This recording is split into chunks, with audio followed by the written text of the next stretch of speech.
Hi, I'm Keith. Thanks for coming by. Today I'm gonna do a little French onion soup and Caesar salad for you. Keep it simple, short, sweet, to the point. French onion soup, everybody's favorite, as you know.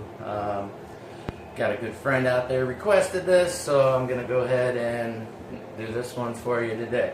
Let's start with the ingredients that we're gonna need. We're gonna go with 5 Spanish onions. Could go with Vidalia onions if you'd like. It'd be a little sweeter, a little calmer on the onion flavor of the final product. But I like it a little stronger, so we're going to go with the Spanish onions.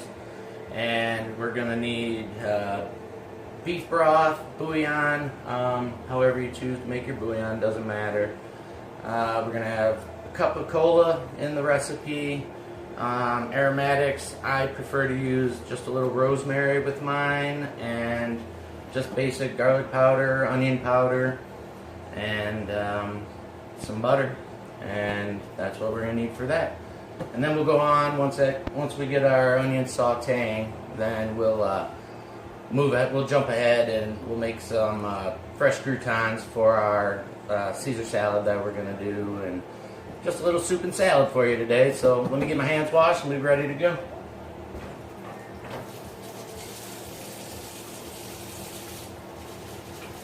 Onion soup.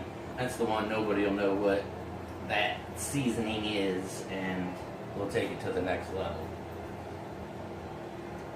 So, get some heat going on there. Medium heat's always good. That way you're not getting yourself into trouble by burning things.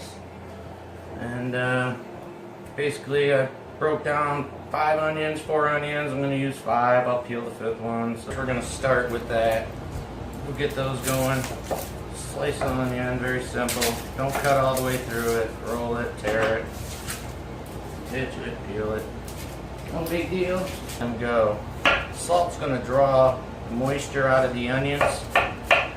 And with the lid on it, it is going to create an onion base, so to speak, which is basically how you start any soup. You gotta create a base in order to get your flavors, and you're building levels of flavors as you go. So I think that is plenty of onions. You know, dang near a whole can of onions. You see that?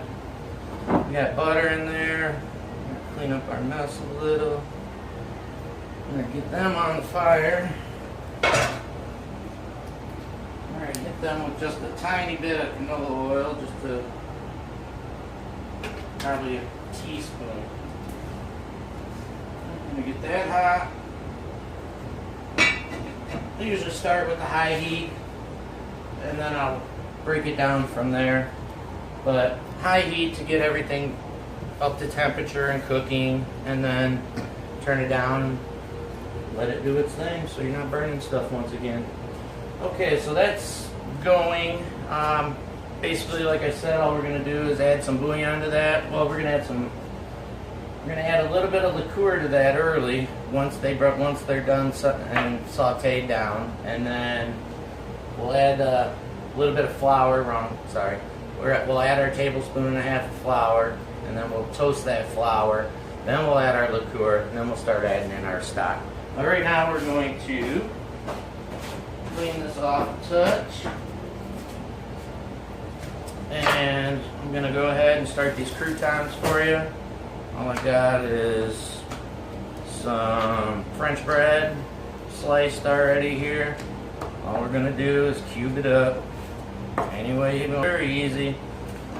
I've been making this French onion soup recipe for years, and everybody loves it. It's hard to keep up with. I mean, and there's always, you can alter, you can change. Like I said, you can use different wines. You can use a bourbon if you'd like. You can use whatever you want. So we got some our breadcrumbs in there. We are going to hit that with a little bit of canola oil. You can use olive oil. Just trying to get a little something to stick to that. I'm going to cheat and use some old killer Lowry seasoned salt because it's awesome. And just gonna toss this around in the olive oil, canola oil. I wouldn't use vegetable oil, but I'm gonna toss them around. We're just gonna hit them with some generic seasonings, a little onion powder. There's no certain rhyme or reason to this. Little garlic powder here, but you don't want plain old croutons, so I'm going to add some seasonings to them. Whatever your favorite seasonings are is what I use. This is basil, probably a half teaspoon of basil. I'm not going to bother with rosemary. A little bit, probably a quarter teaspoon of seasoned salt. Take them, we're going to toss them around again. Get them all covered in seasonings. Preheat your oven before all this, so that way you're not waiting around on your oven. But mine is already preheated. Oven's going to be at 400. And then the trick is don't burn them, which is very easy to do. Ask any chef out there, any cook. Number one thing you burn at a restaurant in the process of making 10 meals at a time is you're going to burn the bread. Burn it all the time at mine. Can't get away from it. So let's see where we're at here. High heat, got it getting up to temperature. Not wilting it up. I mean, you got the bottom ones wilting. Just roll your bottom ones to your top. No big deal. Once again. That's why this is such an easy recipe. You just got to get it going. And like I said, it's a soup and salad, so we can very easily do both of these at the same time. Salad, obviously, everyone can make a salad. I just thought I would throw it in. Super simple, super fast. Take as much of that off as you like. I don't like the very stemmy part. Now we're just going to go through and cut it into decent bite-sized pieces. Little Caesar salad. Everybody can make a Caesar salad. Everybody likes a Caesar salad. Even non-salad people like Caesar salads. From past experience, I should say. So, chop that up and take that. These little simple plastic cutting boards are money for that right there. You don't have to screw around with picking it up piece by piece. Set that over there. I'm going to take a little piece of this onion out. You know what? I'm going to cut it this way. That's probably all I'll add to all of that. And then basically with the Caesar salad, all you do, take some Caesar dressing, you got your romaine in there. Don't pour it directly on your Caesar salad. Pour it on the bowl, on the side of the bowls. Or on the side of the bowl. It's not plural. Then you grab yourself a little rubber spatula, toss it around. Good, nice coating, so that way you got a little coating on every bite. Got the croutons going. Always check your croutons. They're gonna take a minute, but still, I like to check them. Quick little Caesar. Minimal ingredients. Put whatever you want in it. Most Caesars you're gonna get at a restaurant are gonna come with nothing.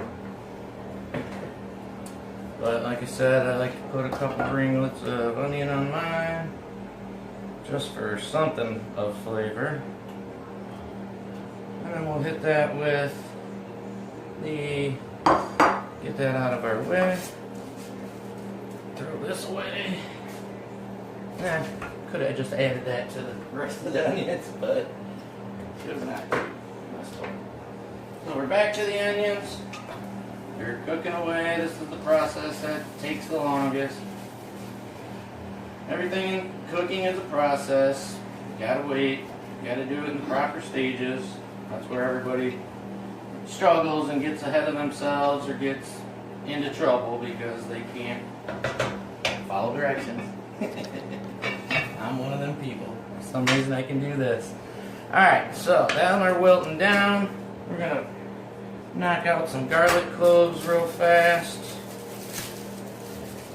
Garlic is amazing. Be careful with it on high heat. You don't want to burn it. Garlic that is scorched is terrible garlic. But if you do it right, garlic is amazing. So, to break down a head clove of garlic, cut off your end. Cut off your ends.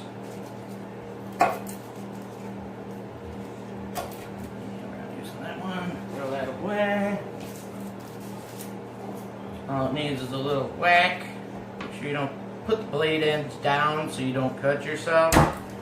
Give it a little whack. Give it a little whack. Chase that one down, a little whack. All you do, comes right off. Always, okay, first show, knife tip of the day. Always lean the cutting edge of your knife away from your fingers. Curl your fingertips in, use your tips of your fingernails to hold that, and then guide the knife on the edge of your finger. And you'll never cut yourself. But we're going to mix this up pretty good.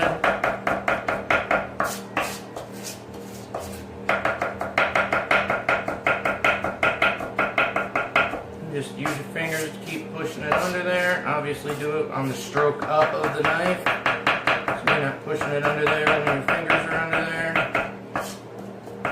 And your knife blade's coming down.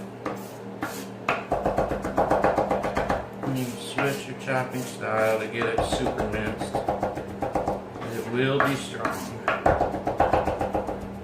Unless it's cut up enough. So, be sure to carefully clean your blade off and do it again. Our onions to the consistency. We will get back, we'll add our flour, brown up that flour real quick, and then we'll add our liqueur to cook the liquor, the alcohol off in our liqueur, and then we'll get to adding our beef stock, and then from there you're just walk in the park. Simple simmer deal, and just let it cook out until you got it where you want it. We're gonna check them croutons. Kind of like them, they're not bad. Give them a little toss. Grab one. Try it out. Good. Way better than store-bought croutons. No reason to buy the things. Everybody's got bread laying around. 3-day-old bread, 4-day-old bread. Perfect for croutons. That's what you get at the restaurant anyhow. But, alright, I'm going to let that cook for a little while. And probably another 7 minutes. And then we'll add our flour and brown it up. And hit the liquor.